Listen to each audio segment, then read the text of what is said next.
Seguimos con más información. Nos vamos a referir a un juicio que fue extenso, con muchas idas y contramarchas, con muchas horas de testimonios de víctimas que volvieron a relatar hechos que habían relatado en un juicio anterior. Hablamos de caso Próbolo, con una sentencia que generó polémica porque al parecer no era la esperada, al menos por una parte. Hablamos con Juan Manuel Arce de este tema. Hoy se conocieron algunos fundamentos que se habrían brindado, Juan.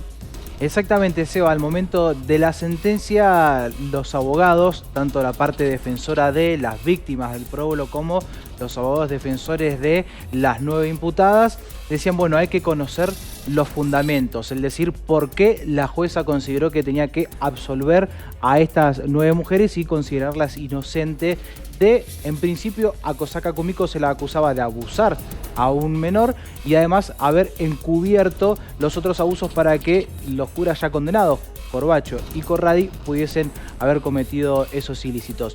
Bueno, ¿qué explicaron las partes con estos fundamentos que pudieron leer y hoy enfrentar los micrófonos? Vamos a empezar por los defensores de las monjas Cosaca Kumiko y Asunción Martínez. ¿Qué dijeron ellos? Y basándose en la sentencia, que las pruebas estaban contaminadas. ¿Por qué dicen esto? Porque se realizaron múltiples cámaras Gesell a las víctimas y ellos dicen que cada vez que una de las víctimas de los abusos del Instituto Próbolo iban a relatar los hechos, cada vez que lo iban a hacer variaba un poco ese relato. Se confundían fechas, se confundían nombres, entonces dicen que por eso las pruebas estaban viciadas, estaba demasiado confuso y es una de las razones por las cuales, por ejemplo, las juezas dieron esta absolución. Otra de las razones de esta sentencia es que dice que infantilizaron a las víctimas y que según la ley de discapacidad esto es crear otra barrera más en personas con discapacidad. Los propios abogados defensores de las acusadas se basan en la ley de discapacidad para argumentar esto. Exactamente.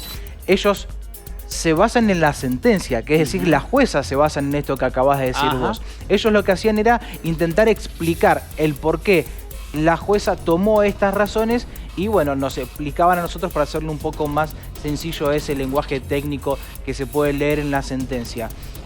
Resumí brevemente esto que nos va a explicar a continuación Carlos Varela Álvarez, el por qué ellos entienden la sentencia de las juezas.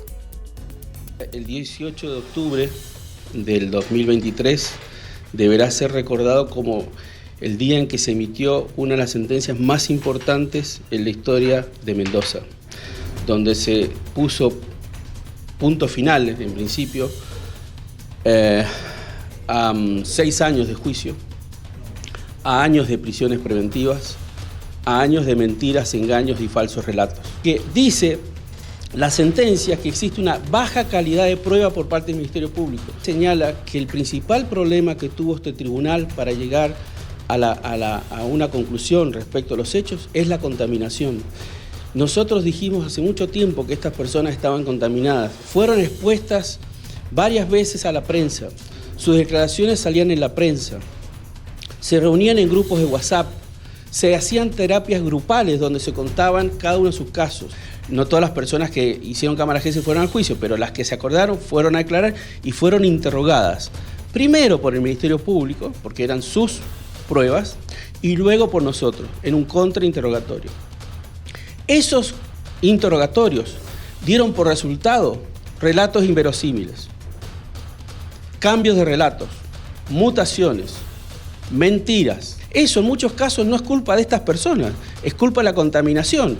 Por ejemplo, el Ministerio Público en algunos casos les hizo hacer 5 o 6 cámaras Gesell a estas personas y los expertos dicen que cada relato siempre es distinto de otro. Son los mismos sectores que los representan y quienes debían protegerlos como Ministerio Público, quienes no previeron esta situación y entonces llegaron al juicio con una versión totalmente distinta a las cámaras Gesell. El doctor Alejandro Bulé debería pedirle la renuncia inmediata a estos 2 fiscales, porque en cualquier proceso judicial moderno, un fiscal que actúe de esa manera debe ser alejado del poder y no tomar casos y seguir acusando gente.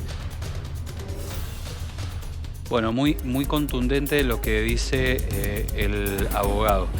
Sí me cabe preguntarme si en estas declaraciones que Varela Álvarez menciona, ¿no?, en donde hay cambios en los relatos consecutivos de las víctimas, ¿se tiene o no se tiene en cuenta el margen que tiene el intérprete de las personas con discapacidad a la hora de poder informar lo que la persona está diciendo? Porque aquí también hay un debate que tiene que ver con lo lingüístico. Claro. Y con las limitaciones que puede tener, ya sea la interpretación de señas, como así también el propio relato de las víctimas, que de por sí las víctimas de abuso sexual, por lo que tengo entendido, con la humildad que me habilita al no ser un experto en el tema, entiendo que muchas veces la elaboración de la experiencia traumática a la hora de verbalizarla va haciendo que cambien con un margen de error, entiendo. ¿Qué dice la contraparte, Juan?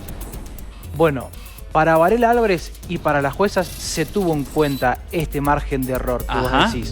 Bien. Pero para los abogados de las víctimas del Instituto Próbolo no se tuvo en cuenta esto. Ajá. Y lo vamos a escuchar a Sergio Salinas hablar al respecto de esto cuando él menciona la parte de que las cámaras Gesell se hicieron teniendo en cuenta la normativa de UNICEF, pero que sin embargo las juezas no lo tuvieron en cuenta. ¿Qué dice además Salinas? ¿Qué dicen además los abogados de las víctimas del Instituto Próbolo? Que es una sentencia arbitraria, que en algunos casos se tuvieron en cuenta unas pruebas y que aquellas pruebas que no les gustaban o no les terminaban de convencer no se tuvieron en cuenta, cuando se tendrían que haber puesto ambas sobre la balanza. Además, por ejemplo, una de estas pruebas que lo vamos a escuchar a Salinas, él habla del EDAS, que es el órgano encargado de entrevistar, los psicólogos y psiquiatras, de entrevistar a las víctimas. El EDAS, estos psicólogos y psiquiatras dicen que el relato de las víctimas es real, es cierto. Sin embargo, la sentencia dice todo lo contrario, porque absolvió a estas 9 imputadas. Y por eso Salinas dice que es arbitrario, porque no le cree al EDAS, al órgano de haber entrevistado y haber hecho esta cámara Gesell, y sin embargo la justicia absuelve a estas 9 imputadas. Esto dice entonces los abogados de las víctimas del Instituto Próbolo. Ellos dicen que no le creen a los chicos, porque esa es la conclusión que hemos leído. Terminan diciendo que no le creen porque no le creen al EDEAS. Aclaro, el EDEAS es lo que antes se llamaba el cuerpo médico forense, donde están los psicólogos y los psiquiatras que dicen si los relatos de las víctimas son verosímiles. Y entonces dice, no le creemos al EDEAS ni a los psicólogos que vienen a reforzar sus informes de que las víctimas dicen la verdad, porque, por ejemplo, que un niño se levante durante la noche cuando ve fantasma y camine de noche a la cama de Kumiko Kosaka, lo único que hace es demostrar que en realidad eso es inverosímil, porque con el miedo que tiene no caminaría por ahí.